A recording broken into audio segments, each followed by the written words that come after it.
అయితే ఈ మొత్తం జిల్లాలో కూడా జనసాంద్రత చాలా ఎక్కువ ఉంది.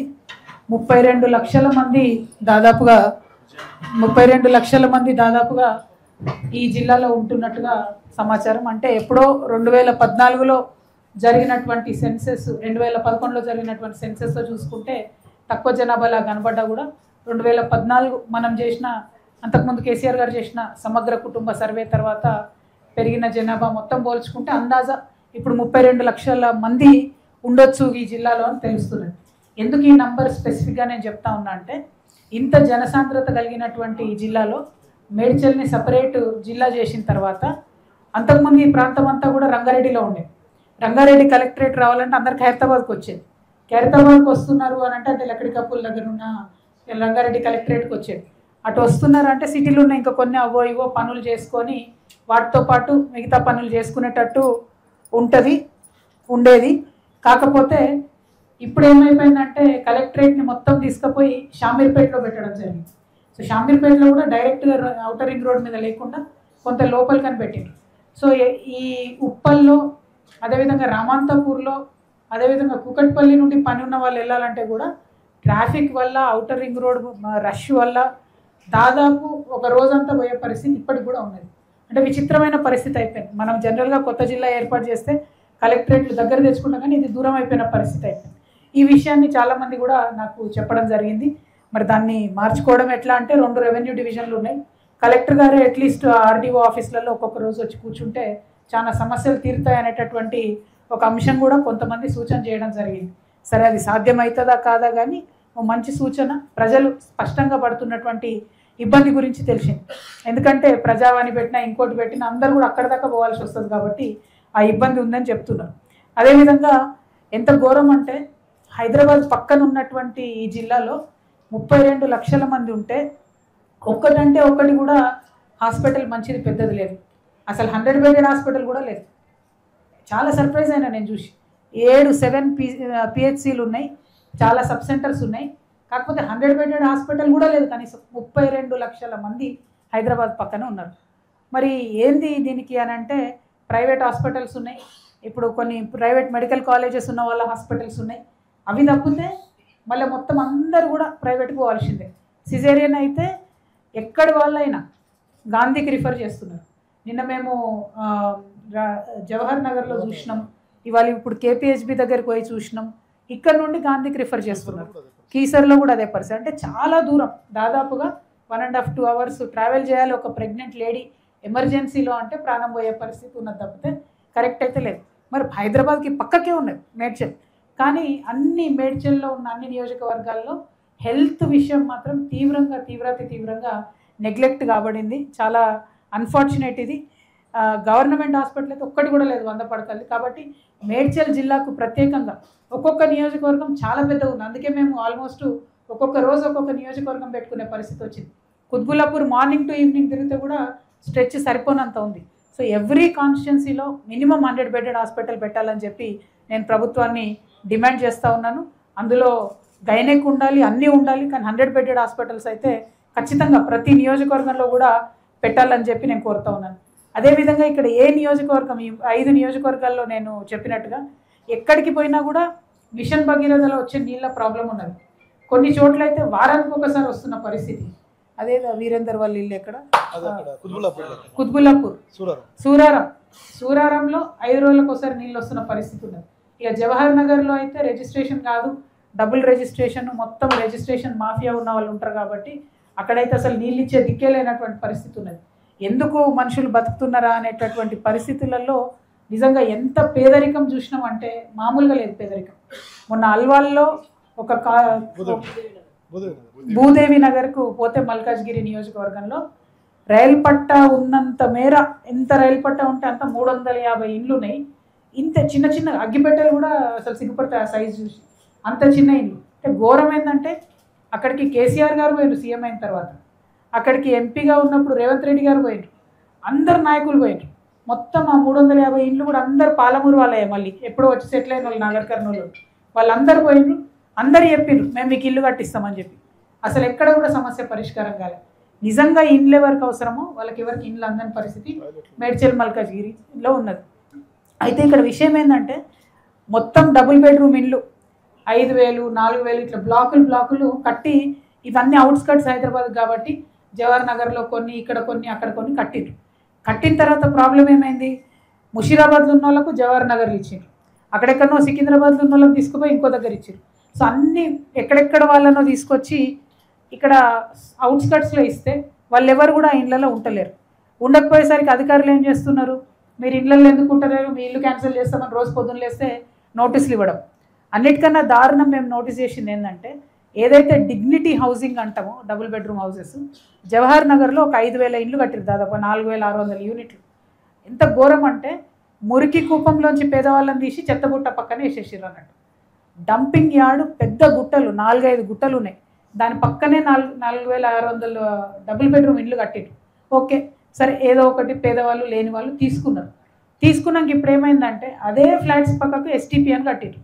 ఎస్టీపీ కట్టి మున్సిపల్ వాళ్ళు ఏమంటారు, ఈ ఎస్టీపీ మీరే మెయింటైన్ చేయాలంటారు. అరే కూటికి దిక్కు లేదు, డబుల్ బెడ్రూమ్ ఇచ్చిందే గవర్నమెంటు, మళ్ళా నెలకు 20 లక్షల రూపాయలు మెయింటెనెన్స్ వీళ్ళు కట్టాలంట. ఏడికెళ్ళి కడతారు? కట్టమంటే రెసిడెంట్ వెల్ఫేర్ అసోసియేషన్ చట్టం ఉంది, మీరు అర్జెంటుగా ఎన్నికలు పెట్టుకోవాలి, మీరు రెసిడెన్స్ వెల్ఫేర్స్ మీరు అసోసియేషన్ ఏర్పడాలి, దాని నుంచి మీరు అన్నీ చేయాలంటారు. అంటే ఎంత ఘోరం అంటే పేదవాళ్ళకి ఇచ్చిన ఇళ్లలో కూడా కనీసం మానవత్వం లేకుండా అధికారులు బిహేవ్ చేస్తున్నారు. ఇంకొక దారుణమైన విషయం ఏంటంటే మరి ఇంతమంది 4,600 కుటుంబాలు ఇక్కడ ఇచ్చిండ్రు కదా, అంటే ఒక చిన్న మున్సిపాలిటీ, చిన్న గ్రామం క్రియేట్ చేసిండ్రు కదా, ఒక స్కూల్ కావాలి మాకు అని అడిగితే అందులోనే 2nd ఫ్లోర్లో 3rd ఫ్లోర్లో ఒక 2 అపార్ట్మెంట్లు తీసి అందులోనే స్కూల్ పెట్టి ఒకటే టీచరు, అందులోనే పిల్లలు. ఆ ఎన్ని ఫ్లోర్స్ దిగాలి ఎక్కాలి అంటే లిఫ్ట్ పనిచేయదు. ఆ పిల్లల సేఫ్టీ ఏంటంటే మాట్లాడటోళ్ళు లేరు. మరి మాకు హాస్పిటల్ లేదంటే అందులోనే ఒక రూమ్లో హాస్పిటల్ పెట్టేసారు. అంటే ఎంత ఘోరం అంటే ఆ అంగన్వాడీ కూడా అందులోనే పెట్టి, అంటే ఎంత ఘోరం అంటే ఇచ్చిన డబుల్ బెడ్రూమ్లు ఎందుకు ఇచ్చారో అర్థం కానటువంటి పరిస్థితి ఉన్నది. మళ్ళీ ఇప్పుడు అక్కడ ఉన్న 4,600 మంది కుటుంబాలు కూడా అందరూ కూడా పాపం ఇళ్లలో పని చేసుకునే వాళ్ళు, రోజు కూలీ చేసుకునే వాళ్ళు, ఆ టైప్ వాళ్ళు అక్కడ నుంచి బస్సు ఎక్కి వాడు హైదరాబాద్కి వచ్చి పని చేసుకొని మళ్ళీ వెనక్కి వెళ్ళాలి. అంటే బస్సులు అయితే అసలే లేవు. ఈ ఫ్రీ బస్సు వద్దు, ఎట్టి పరిస్థితులలో టైంకు బస్సులు కావాలి, ఎక్కువ బస్సులు కావాలని ప్రతి చోట ఎక్కడికి వెళ్తే అక్కడ మమ్మల్ని అడుగుతున్నటువంటి పరిస్థితి కనబడతా ఉంది. అయితే ఇక ఒక్కొక్క చోట అంటే మనం ఈ జిల్లా గురించి ఎంత గొప్ప జిల్లా అంటే నిజంగా బల్క్ డ్రగ్ ఇండస్ట్రీ ఉంది, ఫార్మసీ ఉంది, కన్స్ట్రక్షన్ ఇండస్ట్రీస్ ఉన్నాయి, ఎన్ఎఫ్ఎల్ ఉంది, ఈసీఐఎల్ ఉంది, హెచ్ఏఎల్ ఉంది, సిసిఎంబి ఉంది, ఎన్జిఆర్ఐ ఉంది, బిఎల్ ఉంది, ఎన్ఆర్ఎస్ఏ ఉంది, డుండిగల్ ఎయిర్ ఫోర్స్ అకాడమీ ఉంది. అంటే ఇక ఇన్స్టిట్యూట్స్ అయితే బిట్స్ పిలానీ ఉంది, నల్సర్ ఉంది, జేఎన్టీ ఉంది, ఐపీఈ ఉంది, హకీంపేట్ ఎయిర్ ఫోర్స్ అకాడమీ ఉంది. ఇవన్నీ ఉండగా కూడా కనీసం బస్సులు లేవంటే అసలు కనీసం బస్సులు లేవు. రోడ్లు అయితే ఎంత దారుణంగా ఉన్నాయంటే మేడ్చల్ మల్కాజ్గిరిలో మేము ఆదిలాబాద్ పోయినప్పుడు అనుకున్నాం, ఆ తర్వాత జుక్కలు పోయినప్పుడు అనుకున్నాం ఎక్కడున్నాం రా నాయన మనం ఎన్నో శతాబ్దీలు ఉన్నామని. మళ్ళీ నిన్న మేడ్చల్ చూసినప్పుడు కూడా అదే ఫీలింగ్ వచ్చింది. 2 ఫీట్ల పొడవు గొయ్యిలు, భయంకరమైన పరిస్థితి. మరి అక్కడికి నాయకులు పోతలేరా వస్తలేరా నాకు నిజంగా అర్థమవుతలేదు. దీని మీద మాత్రం ప్రభుత్వం ప్రత్యేక దృష్టి పెట్టాలి. ఇంకోటి ఏమైందంటే మేడ్చల్ అంతా కూడా ఎడ్యుకేషన్ హబ్, ఎడ్యుకేషన్ మాఫియా తయారైంది. 250 పైచీలకు డిగ్రీ కాలేజీలు, 250 పైచీలకు ప్రైవేట్ ఇంజనీరింగ్ కాలేజీలు ఉన్నాయి. అంటే వాళ్ళ బస్సులు, వాళ్ళ పిల్లలు, ఆ పోయేది వచ్చేది, ఆ రష్, ఆ ఫీజులు, యూ కెన్ ఇమాజిన్ దీంతో ఎంత క్రౌడ్ పెరుగుతుంది. మరి ఇంత క్రౌడ్ పెరిగినప్పుడు ప్రభుత్వం ఏం చేస్తుంది రోడ్లకు సంబంధించి కానీ ఏది కానీ. అంటే నేను ఒక్క ప్రభుత్వాన్ని బ్లేమ్ చేస్తలేను, ఎవరైనా కూడా అదే పరిస్థితి ఉన్నది. ఇంకా గమ్మత్ ఏంటంటే మొత్తం అంతకుముందు బీఆర్ఎస్ ఉన్నప్పుడే దాదాపు 91% మున్సిపల్ అయిపోయింది. ఇప్పుడు మొత్తానికి మున్సిపల్ అయిపోయింది. ఇప్పుడు సగం జిల్లా మేడ్చల్ ఔటర్ రింగ్ రోడ్ లోపల ఉన్నదంతా జిహెచ్ఎంసీలో కూడా కలిసిపోయింది. నిన్న మేము జవహర్ నగర్ పోతే వాళ్ళు కట్టుకున్న బాత్రూమ్లు కూల్చేసే పరిస్థితి ఉంది. ఇప్పుడు వాళ్ళని జిహెచ్ఎంసీలో పడేసి taxes same to same Hyderabad taxes ఉంటాయి, ఫెసిలిటీస్ జీరో, కనీసం వాటర్ కనెక్షన్ కూడా లేనటువంటి పరిస్థితి, కరెంటు లేనటువంటి పరిస్థితి, కరెంటు పోల్ లేనటువంటి పరిస్థితి. మరి దాన్ని ఎట్లా చూడాలి, ఏం చేయాలి, దీని మీద మాత్రం ఆలోచించాలి. ఎందుకంటే ఇక్కడ మనం global rising, Hyderabad rising, Telangana rising అని చేస్తున్నాం ఈరోజు ప్రోగ్రామ్. ఆ వచ్చిన ఫారెన్ డెలిగేట్స్ ఒకసారి తీసుకుపోయి ఆ జవహర్ నగర్లో చెత్త డంపియార్డ్ చూపిస్తే, లేకపోతే ఈ జవహర్ నగర్లో ఉన్న ఇండ్లు చూపిస్తే, నిజంగా మల్కాజ్గిరిలో ఉన్న భూదేవి నగర్ కాలనీ, నందమూరి కాలనీ, ఆ కళ్ళకు నీళ్ళు వచ్చేసినాయి మాకు. వెంటనే మేము అక్కడ ఒక 6 బాత్రూమ్స్ కట్టిస్తామని ప్రామిస్ చేసినాం. ఆ వర్క్ కూడా ఇవ్వాలన్నా రేపు స్టార్ట్ అవుతుంది. మున్సిపాలిటీ వాళ్ళకి ఫోన్ చేసి లొలిపెట్టి కనీసం నీళ్ళన్నా ఇవ్వండి అంటే ట్యాంకర్లు నిన్నటి నుంచి పంపిస్తున్నారు. అంటే ఎంత దారుణం అంటే వాటర్కి, కరెంటుకి హైదరాబాద్లో ఉండి ఇంత భయంకరమైన పరిస్థితి ఉంది. అంటే అది హెల్త్ అంతే ఉంది, ఎడ్యుకేషన్ అంతే ఉంది, జాబ్స్ అయితే ఇక చెప్పాల్సిన అవసరమే లేదు. పర్టికులర్లీ ఎడ్యుకేషన్, గవర్నమెంట్ స్కూల్ అనేది లేదు ఎక్కడ కూడా, ఒక్కటంటే ఒక గవర్నమెంట్ స్కూల్ కూడా లేదు. ఇవాళ మేము కూకట్పల్లికి పోతే 15 ఏళ్ళ 20 ఏళ్ళ నుంచి వాటర్ వర్క్స్ ల్యాండ్లోనే ఒక స్కూల్ నడుస్తుంది. అది ఆడ నుంచి పక్క బిల్డింగ్ కట్టి అంటే స్కూల్కి లేదు, ఎడ్యుకేషన్ డిపార్ట్మెంట్కి లేదని 20 ఏళ్ళ నుంచి ఆడ స్కూల్ కడతలేరు. ఎదురు ఇంకో ల్యాండ్ ఉంది, అక్కడ ఆయన ఎవరో కార్పొరేటరు నేనే కట్టుకుంటా మొత్తం బిల్డింగ్ అంటే అప్పుడు ఒప్పుకున్నారు. కేటీఆర్ గారు కూడా పోయి అప్పుడు ఫౌండేషన్ వేసిండ్రు. ఎందుకు అది ఆగిపోయింది మధ్యలో. ఎందుకు ఆగిందంటే ఏ డిపార్ట్మెంట్కి తెలియదు, ఎందుకంటే వీళ్ళు 2 డిపార్ట్మెంట్లు మాట్లాడుకోరు. ఇప్పటి వరకు కూడా అది ఇటు పక్క పడవ పడే ఉంది, ₹1,00,00,000 అందులో బూడిదైపోయింది.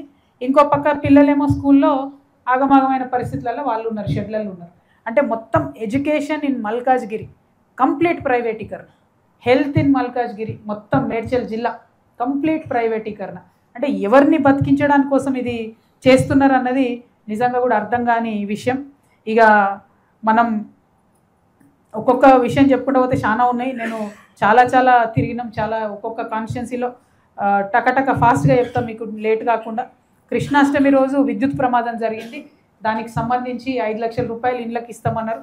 మొన్న మా విజిట్ తర్వాత 5 lakh రూపీస్ ఇచ్చిండ్రు ప్రతి ఇంటికి కూడా. కానీ జాబ్ ఇవ్వాలని డిమాండ్ చేస్తూ ఉన్నాము.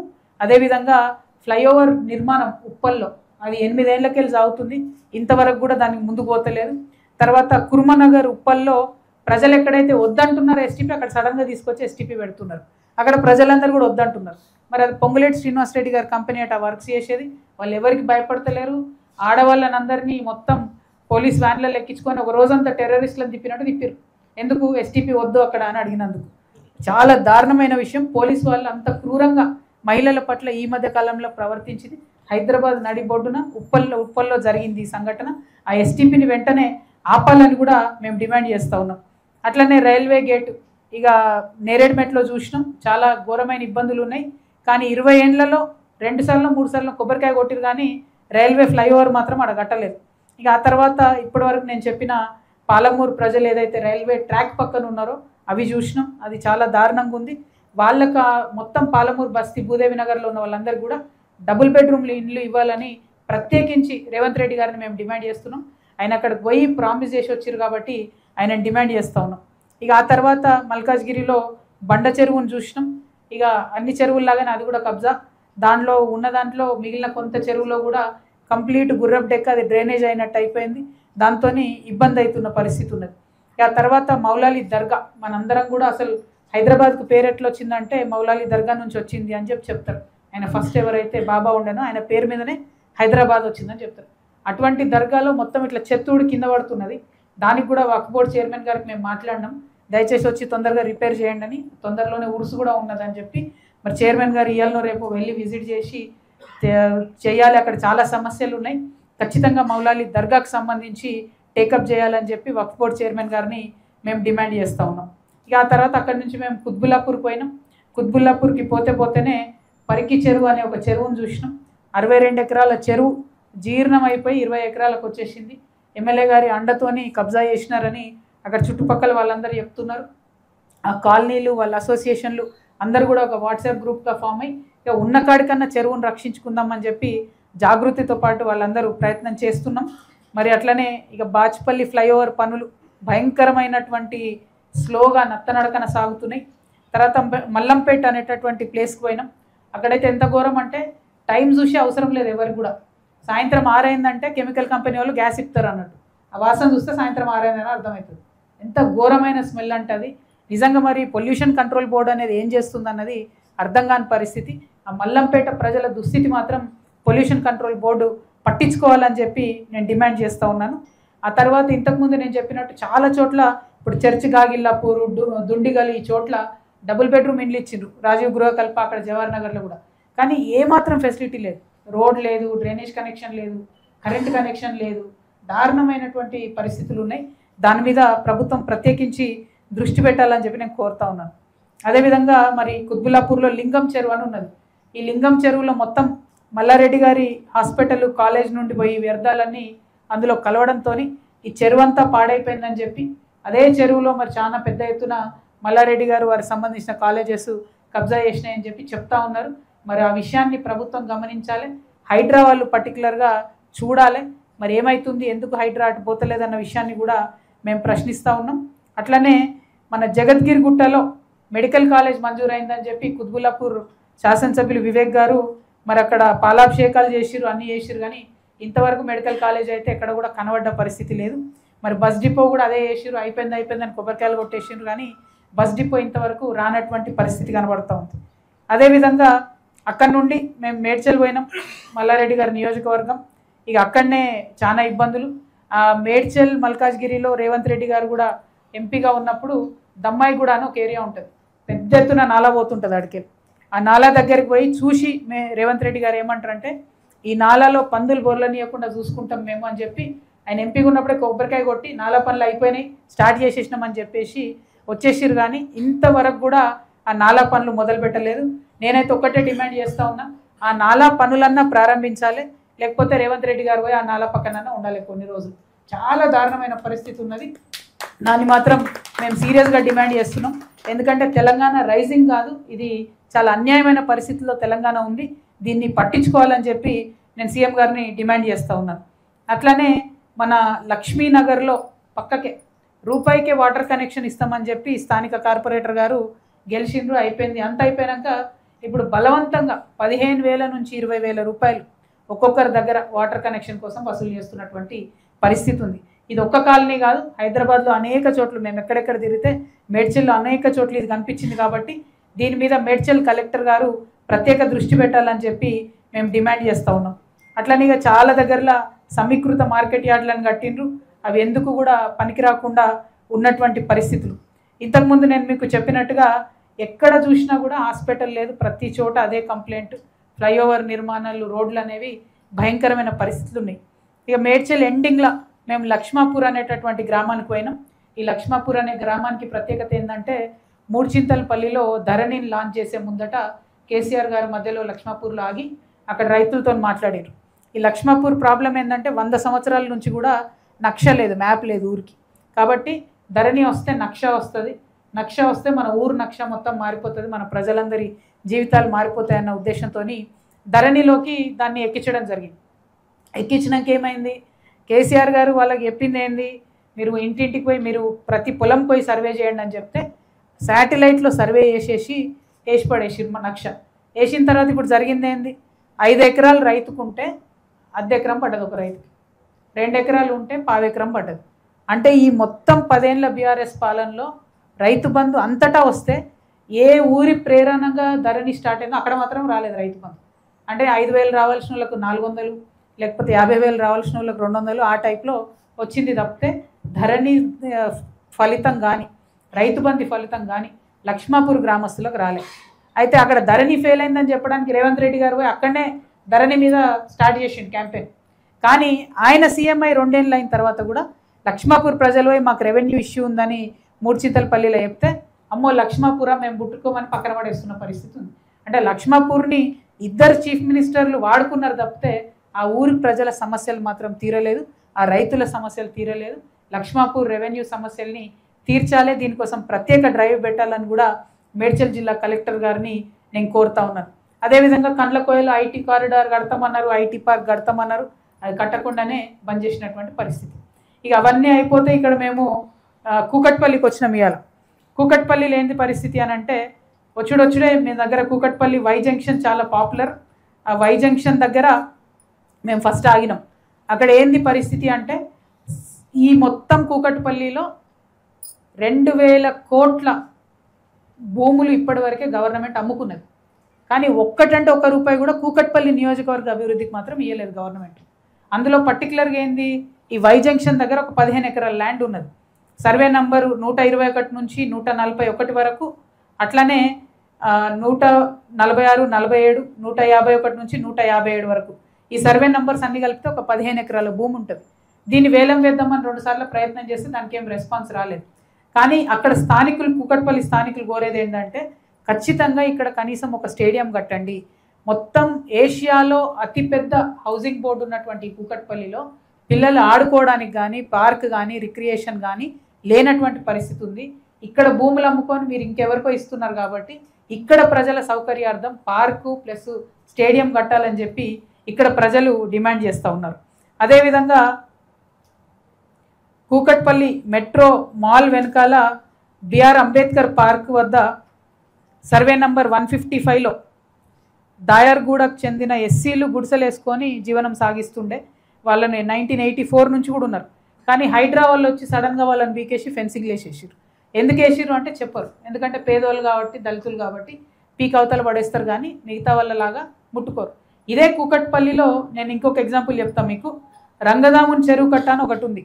ఆ రంగదాముని చెరువు కట్టను తొలిచి ఒక కంపెనీ, మకుటా తరంగట ఒక కంపెనీ, ఓ పెద్ద రియల్ ఎస్టేట్ వెంచర్ వేసారు. ఒక్కొక్క ఫ్లాట్ 2 నుంచి 3 కోట్లకు అమ్ముకుంటారు. దాన్ని మాత్రం హైదరాబాద్ చూడరు అసలు. దాని దిక్కు మాత్రం హైదరాబాద్ పోనేవారు. ఎందుకంటే దాని వెనుక పెద్ద పెద్ద పేర్లు ఉన్నాయి. ఇక పేర్లు చెప్తే నన్ను బదనాం చేస్తారు, మళ్ళీ వీళ్ళ పేరు చెప్పింది వాళ్ళ పేరు చెప్పింది అని. కానీ ఆ పేర్లు మకుటా తరంగ అనేది కంపెనీ పేర్లు మీరు తెలుసుకోండి. వాళ్ళని మాత్రం ముట్టుకుంటలేరు. నేను ఆ కంపెనీ ఫోటోతో సహా, వెంచర్ ఫోటోతో సహా హైడ్రా కంప్లైంట్ చేస్తాను. హైడ్రా యాక్షన్ తీసుకోకపోతే ఖచ్చితంగా హైడ్రా పెద్దవాళ్ళని ప్రొటెక్ట్ చేస్తుంది అని అనుకోవాల్సి వస్తుంది. ఎందుకంటే లిటరలీ ఆ తూముని తొలిచి రిటైనింగ్ వాల్ కట్టి అందులోకి వెళ్ళి వెంచర్ వేసారు. ఎంత ధైర్యం ఉండాలి వెంచర్ వేయడానికి, చెరువును అట్లా తీసుకోవడానికి. సో డెఫినెట్గా దీని మీద హైడ్రా చర్యలు తీసుకోవాలని చెప్పి నేను కోరుతా ఉన్నాను. అదేవిధంగా మన కూకట్పల్లి వై జంక్షన్లో భయంకరమైన ట్రాఫిక్. మేము ఇలా రాంగా పొంగ ప్రోగ్రామ్ కూడా అర్ధగంట ఆగినాం. ఇక జేఎన్టీ దగ్గర అయితే పరిస్థితి మరీ దారుణం. జేఎన్టీయూ టు ప్రగతి నగర్ పోయేది ఇక ఎట్లయిపోయిందంటే, మేము ఒకప్పుడు బాచ్పల్లి ఇంజనీరింగ్ చేసినప్పుడు అయితే లారీలు ఎక్కిపోయేది, బస్సు కూడా పోకపోతుండే అటు సైడ్.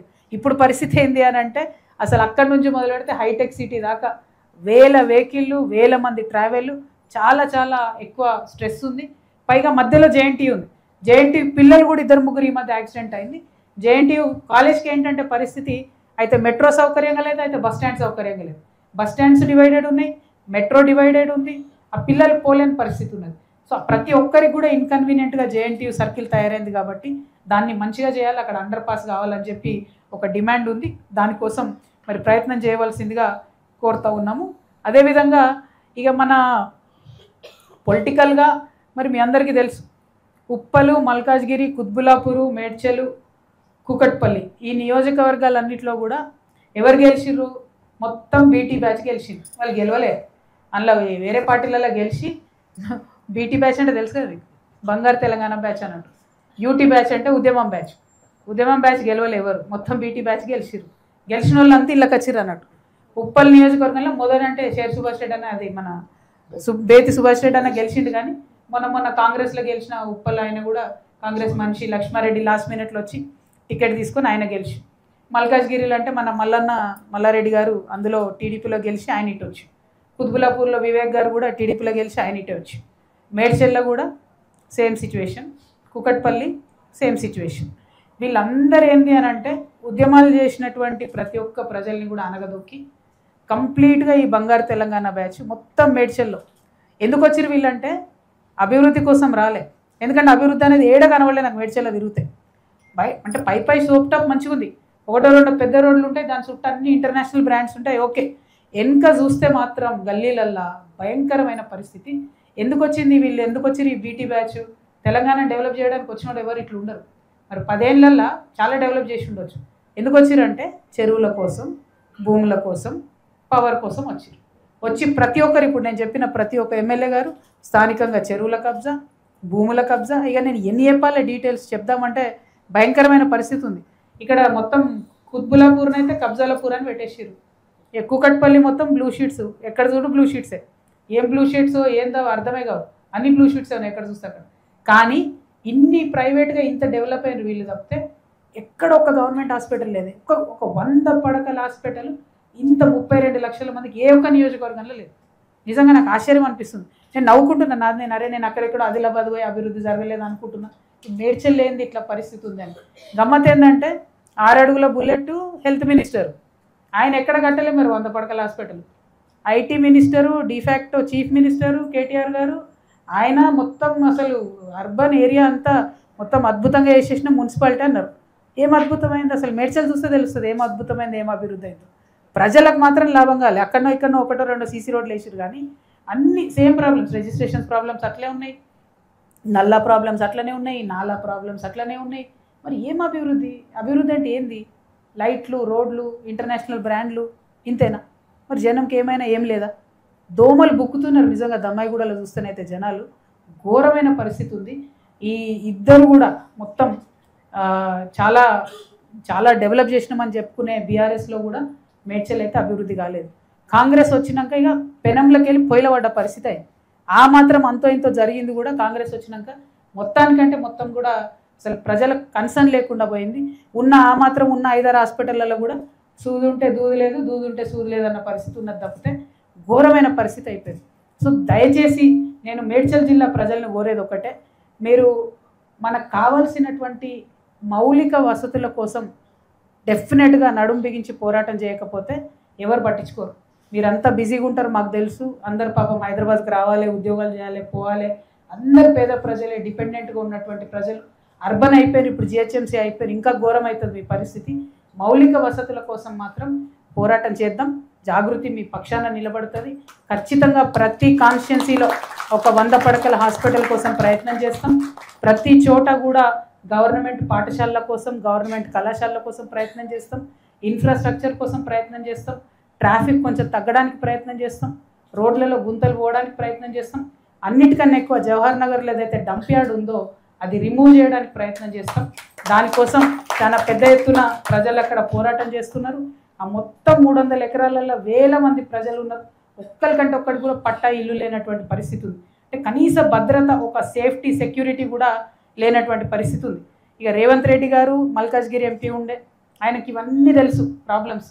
ఇవాళ ఆయన ముఖ్యమంత్రి ఆయన గనక ఈ ముఖ్యమంత్రిగా ఉండి కూడా మేడ్చల్ జిల్లాను పట్టించుకోకపోతే చరిత్ర ఆయనను క్షమించదు. అన్ని సమస్యలు తెలిసి దగ్గరుండి తెలిసిన అతను. అదేవిధంగా రాజేంద్ర అన్న, ఈటల రాజేంద్ర అన్న ఎంపీగా ఉన్నారు. కానీ ఎన్నో పనులు సెంట్రల్ నుంచి పెండింగ్ ఉన్నప్పటికీ కనీసం ఆయన రెస్పాన్స్ ఇవ్వడం కానీ రావడం పోవడం కానీ జరుగుతలేదని ప్రజలు చెప్పిండ్రు. దయచేసి దాన్ని మార్చుకొని ప్రజల కోసం ప్రయత్నం చేయాలని చెప్పి నేను రిక్వెస్ట్ చేస్తూ ఉన్నాను. మరి అల్టిమేట్గా మేము చెప్పేది ఒకటే, ఈ జనం బాట కార్యక్రమంలో సమస్యల్ని చూస్తున్నాం, వాటిని ప్రభుత్వాల దృష్టికి తీసుకెళ్తాం, ఫాలో అప్ చేసుకుంటాం. మళ్ళీ మేడ్చల్లో మా కమిటీని పెద్ద ఎత్తున వేసుకొని ఆ కమిటీ ఆధ్వర్యంలో ఇవన్నీ కూడా ఫాలో అప్ చేసి ప్రజల సమస్యలు కొంత పరిష్కారం చేసే దిశగా ముందుకెళ్తామని చెప్పి తెలియజేస్తున్నా. అయితే ఇక్కడ ఒక చిన్న విషయం చెప్పాలి మీకు. ఇవాళ మనం ప్రెస్ మీట్ తర్వాత యాక్చువల్లీ మేము ఇక్కడ ఒక ఏరియాకి పోవాలి. ఏం ఏరియా ఇది? ఇందిరానగర్. ఇందిరానగర్ ఏరియాలో పరిస్థితి ఎట్లుందంటే 4 బస్తీలల్లో ఇది ఫోటో ఏంటంటే చిన్న పాప ఇంటి లోపలికి వచ్చిన డ్రైనేజ్ నీళ్ళని ఎత్తిపోసుకుంటుంది. ఇంటి లోపలికి మొత్తం పక్కనున్న మురుగు నీరు వస్తే అది ఎత్తిపోసుకుంటుంది. ఇందిరానగర్ ఈ 4-5 ఏరియాలు. అయితే ఈ బస్తీ చూసి మేము ఇక్కడ క్లీన్ చేయమని డిమాండ్ చేద్దాం ప్రభుత్వాన్ని అనిపోతే ఇక్కడ ఎమ్మెల్యే గారు కృష్ణారావు గారు మేము ఆడ లంచ్ చేసే టైంలో ఆయన జేసీబీలు వేసుకొని అడిగిపోయాడు. పోయి ఇప్పుడు ఆడంతా క్లీన్ చేయించి బయటకు వస్తున్నాడు. మరి ఈ సోయి ముంగటేమైంది? ఈ 10 ఏళ్ళు ఈ సోయి ఉండొచ్చు కదా. జాగృతోళ్ళు జనం బాట అని పెట్టుకొని వచ్చేదాకా కూడా ఎమ్మెల్యేలు కదలకుండా, ప్రజల కష్టాలు పట్టించుకోకుండా ఎంత దారుణం ఇది. ఇది మీ కాన్షియన్సే కదా, మీ కోటేషన్ వాళ్ళే కదా. ఇప్పుడు ఆయన పోయి ఆడ కూర్చున్నాడు కృష్ణారావు గారు 2 గంటల నుంచి. ఆయన కబ్జాలు చేసుడు బంద్ చేసి అప్పుడప్పుడు జనాన్ని చూస్తేనేమో ఏమైనా ప్రజల కష్టాలు అర్థమవుతాయి. తెల్లారులేస్తే కబ్జాలు, తెల్లారులేస్తే సెటిల్మెంట్లు, అంతే తప్పితే ప్రజలను పట్టించుకోకుండా ఉన్నారనేటటువంటి ఆరోపణలు మొత్తం మేడ్చల్లో ఉన్న అందరు ఎమ్మెల్యేల మీద కూడా ఉన్నాయి. మరి ఒకరు అని నేను పేరు చెప్పదలుచుకోలేదు. సరే మీరు సంపాదించుకున్నారు, కానీ అప్పుడో ఇప్పుడో ప్రజల దిక్కన్నా చూడాలి అని నేను కోరుతా ఉన్నా. రెండవది, హైడ్రా మాత్రం చాలా దారుణంగా ఈ మేడ్చల్ మొత్తంలో కూడా పెద్దవాళ్ళ పక్షాన్ని పనిచేస్తుంది. నేను ప్రతి చోట నాకు వచ్చినటువంటి కంప్లైంట్స్ని హైడ్రా కమిషనర్ గారికి ఫార్వర్డ్ చేస్తా. మీరు చర్యలు తీసుకోకపోతే మాత్రం మీరు మీ ప్రభుత్వం పెద్దల పక్షమే, పేదల పక్షం కాదనేటటువంటి క్లారిటీ ప్రజలకు వస్తుందన్న విషయాన్ని తెలియజేస్తూ మళ్ళొకసారి మీడియా మిత్రులందరికీ కూడా ధన్యవాదాలు. సారీ కొంచెం లాంగ్ ప్రెస్ మీట్ అయింది, కానీ బాధ ఎంత అవుతుందంటే అక్కడ పరిస్థితులు చూస్తే చాలా ఘోరంగా ఉంది. అసలు భూదేవి నగర్ మీకు అవకాశం ఉంటే దయచేసి మీడియా మిత్రులు పోండి. ఎందుకంటే కొంచెమన్నా ప్రభుత్వానికి ఏమన్నా సిగ్గు వస్తుందేమో. రైలు పట్టాలు ఎట్లుంటే పట్టాలు చుట్టూనే ఒక్క బాత్రూమ్ లేదు, నాట్ ఈవెన్ సింగిల్ బాత్రూమ్. ఎంత బాధ అయిందంటే అందుకే అక్కడ కట్టిస్తామని ఇమీడియట్గా చెప్పడం జరిగింది. సో ఇట్లాంటి అనేక అంశాలు నిజంగా ఇది ఒక సామెత చెప్తారు పెద్దవాళ్ళు, విశ్వ పర్యటన చేస్తే నాలెడ్జ్ వస్తుందని చెప్తారు. నిజంగా అర్థమవుతున్నాయి ప్రజల కష్టాలేంది, ప్రజల బాధలేంది, ఇంత దారుణమైంది, అది కూడా హైదరాబాద్ పక్కనేంది అన్నటువంటి విషయం ఇంకా పోరాట స్ఫూర్తిని పెంచుతుంది. కాబట్టి ప్రజల కోసం మరింత బలంగా పోరాటం చేస్తామని జాగృతి తరఫున ప్రకటిస్తూ సెలవు తీసుకున్నాము. Thank you. జై తెలంగాణ, జై తెలంగాణ. వీక్ అనిపిస్తుంది, వీక్ అనిపిస్తుంది. లేట్ అయిందా మరన్నా? మహబూబ్ నగర్ వచ్చారు. ఇది తీసుకో.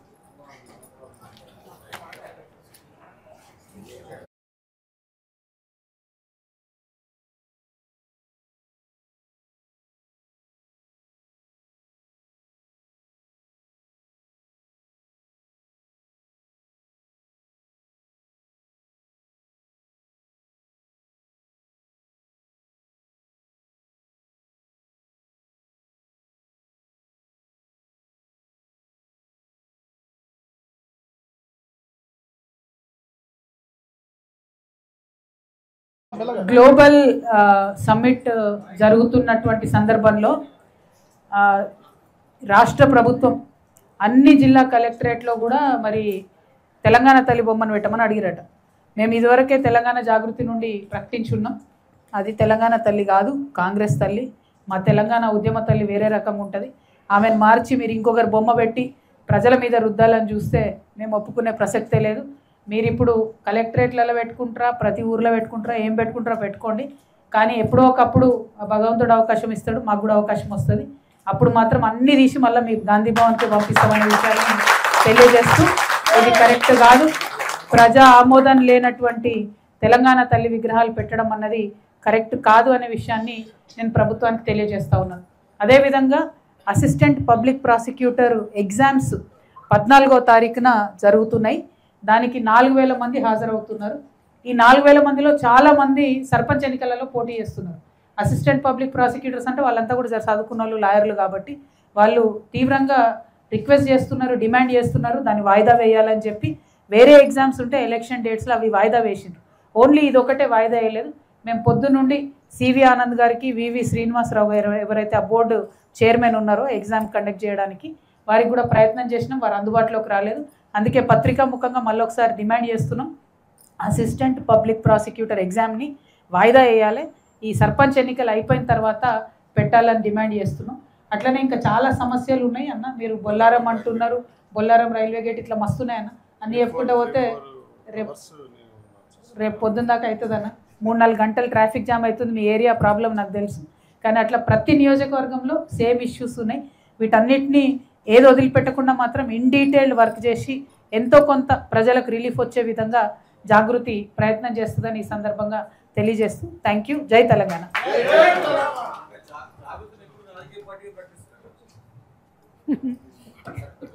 ప్రకటించినప్పుడు మీకే చెప్తానా. Thank you. ఎప్పుడున్నా ఎవరికి తెలుసు అన్న గ్రేటర్ ఎలక్షన్ చూద్దాంలే. అప్పటి వరకు ఈ జనం బాటలో సమస్యల మీద మాత్రం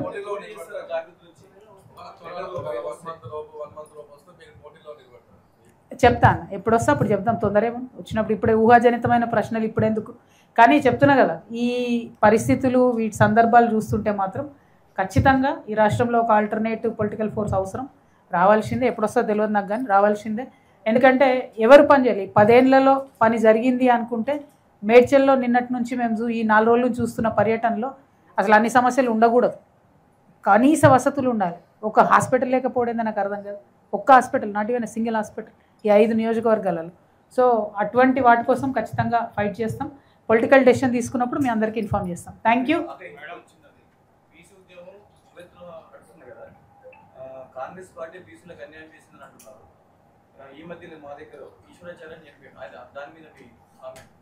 నేను వెళ్ళొచ్చిన బ్రదర్ ఈశ్వరాచారి గారి దగ్గరికి పోయొచ్చిన.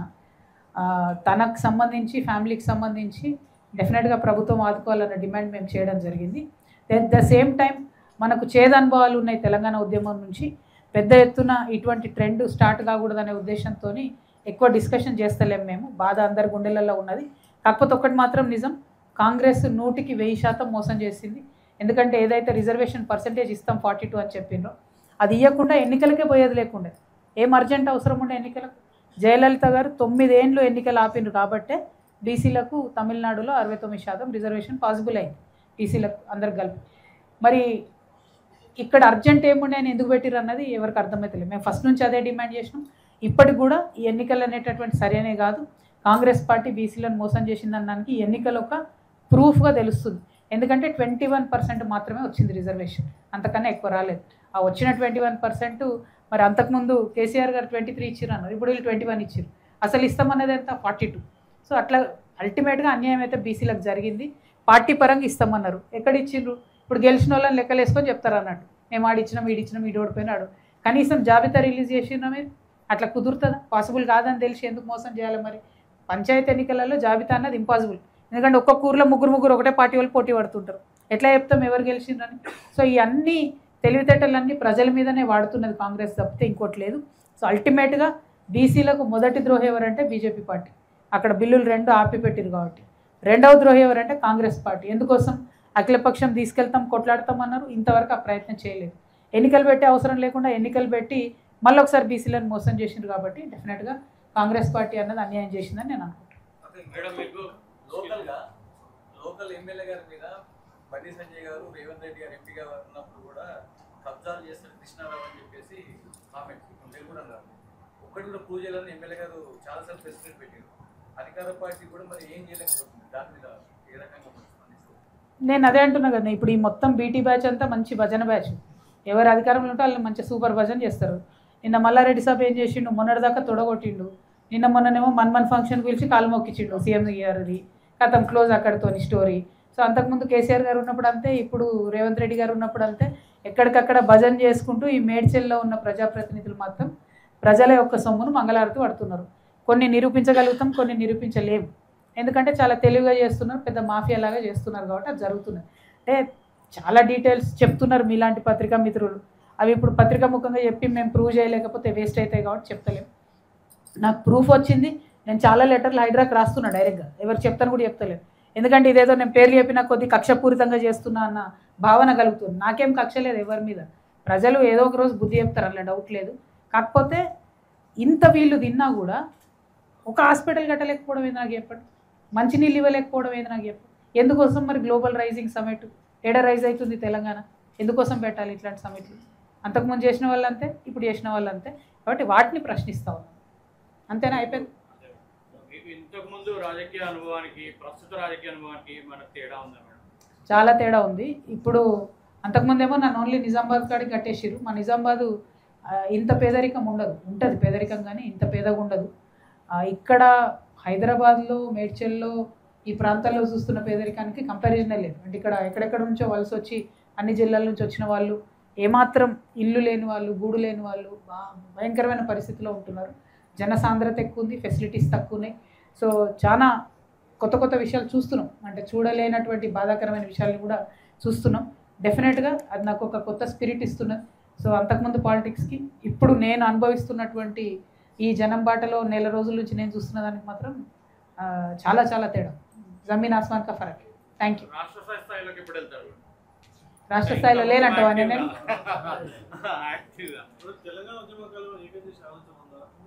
100%.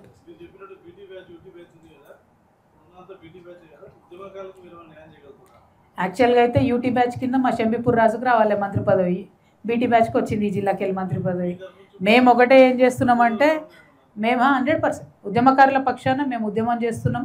ఏదైతే కాంగ్రెస్ గవర్నమెంట్ 250 గజాలు ఇస్తా అని చెప్పిందో దానికోసం ఖచ్చితంగా పోరాటం చేస్తాం, భూ పోరాటాలు చేస్తాం.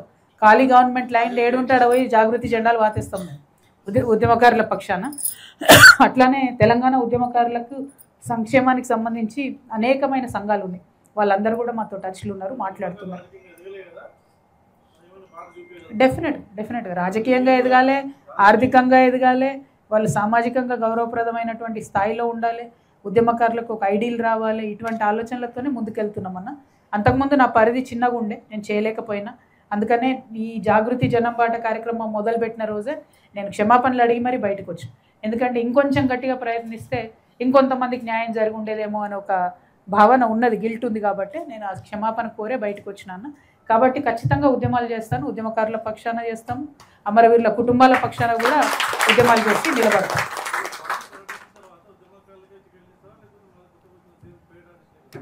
అది పార్టీ ప్రకటించిన తర్వాత అడుగురు క్వశ్చన్, మీరు నన్ను ఇప్పుడు కాదు. Thank you. జై తెలంగాణ.